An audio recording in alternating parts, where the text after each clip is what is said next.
બનાસકાંઠાના ડીસામાં આજે શીતળા સાતમ નિમિત્તે અનોખો ભાતીગળ લોકમેળો યોજાયો હતો. આ મેળામાં બનાસકાંઠા જિલ્લા જ નહીં પરંતુ સમગ્ર રાજ્યમાંથી ભક્તો લાભ લે છે. જ્યાં બાળકોમાં થતા ઓરી, અછબડા અને આંખોના રોગ માટેની બાધા આખડી પૂરી કરવા માટે આજુબાજુના 50થી વધુ ગામોના લોકો અહીં આવે છે અને શીતળા માતાજીના દર્શન કરી ધન્યતા અનુભવે છે. ભારતીય સંસ્કૃતિમાં તહેવારોની ઉજવણીનું આગવું મહાત્મય છે. ત્યારે આજે શીતળા સાતમના પર્વની પણ પરંપરાગત રીતે ઉત્સાહભેર ઉજવણી કરાઈ હતી. ફાગણ મહિનામાં ઉજવાતા શીતળા સાતમની ઉજવણી મહદ અંશે રાજસ્થાનને અડીને આવેલા બનાસકાંઠા જિલ્લામાં જ થાય છે. આ પર્વની ઉજવણી પ્રસંગે વિવિધ સ્થળે લોકમેળા પણ યોજાય છે.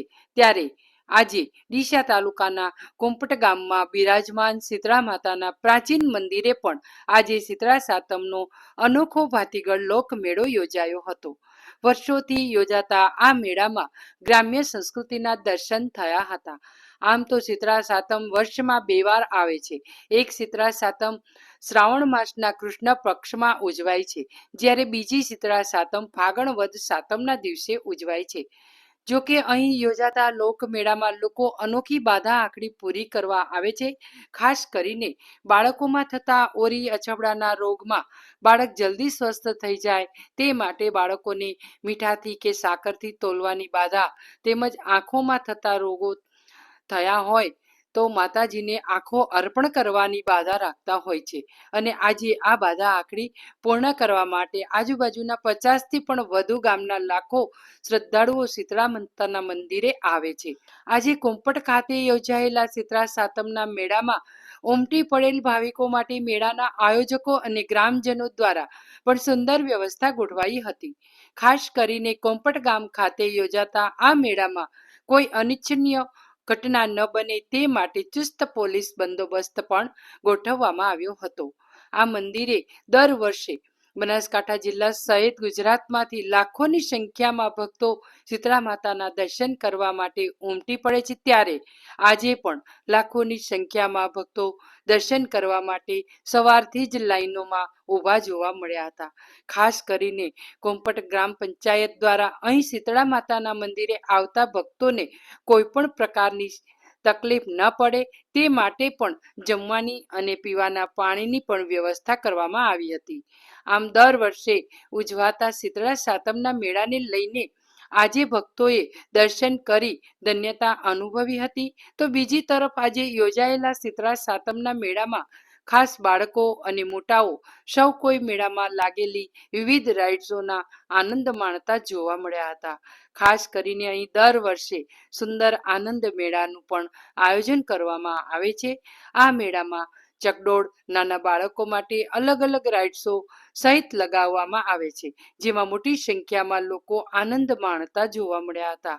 આજે કુંપટ ખાતે યોજાયેલા શીતળા સાતમના મેળામાં ઉમટી પડેલા ભાવિકો માટે મેળાના આયોજકો અને ગ્રામજનો દ્વારા પણ સુંદર વ્યવસ્થા ગોઠવાઈ હતી. ત્યારે આજના ટેકનોલોજીના યુગમાં પણ લોકો આસ્થા અને શ્રદ્ધા સાથે દર્શનાર્થે આવતા આપણી ગ્રામ્ય સંસ્કૃતિની ઝલક પણ આવા ભાતીગળ મેળામાં જોવા મળે છે. મારું નામ ગુણવંતસિંહ બગનસિંહ સોલંકી, પૂર્વ ડેલિગેટ શ્રી. અમારા કુંપટ ગામે ફાગણ વદ સાતમનો ભવ્ય મેળો આશરે 700 થી 800 વર્ષ પુરાણો ભરાય છે અને સમગ્ર ઉત્તર ગુજરાતમાંથી પબ્લિક દર્શન માટે આવે છે. પંચાયત, યુવક મંડળ અને ગ્રામજનો સાથે મળી અને સુંદર વ્યવસ્થા કરવામાં આવે છે.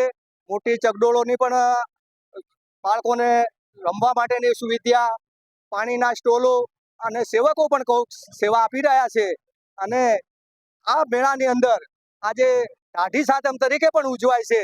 તો બહેનોને રસોડામાં રજા હોય છે એટલે બહેનો આ મેળાનો પણ ખૂબ લાભ લે છે અને દર્શન કરી માતાજીની ધન્યતા અનુભવે છે. સોલંકી તારસિંહ મગનસિંહ, કુંપટ ગામે છેલ્લા 700 વર્ષથી શીતળા માતાજીનો ભવ્ય લોકમેળો ભરાય છે. માતાજીની બાધા આખડી રાખેલી હોય તે તેમના બાળકોને તોલવા માટે આવે છે. ઉત્તર ગુજરાત સહિત રાજસ્થાન, મુંબઈ, સુરત અને આખા ગુજરાતમાંથી માઈ ભક્તો માતાજીના દર્શનાર્થે આવે છે. માતાજીની બાધા આખડી રાખવાથી મા શીતળામાં એમની મનોકામના પૂર્ણ કરે છે.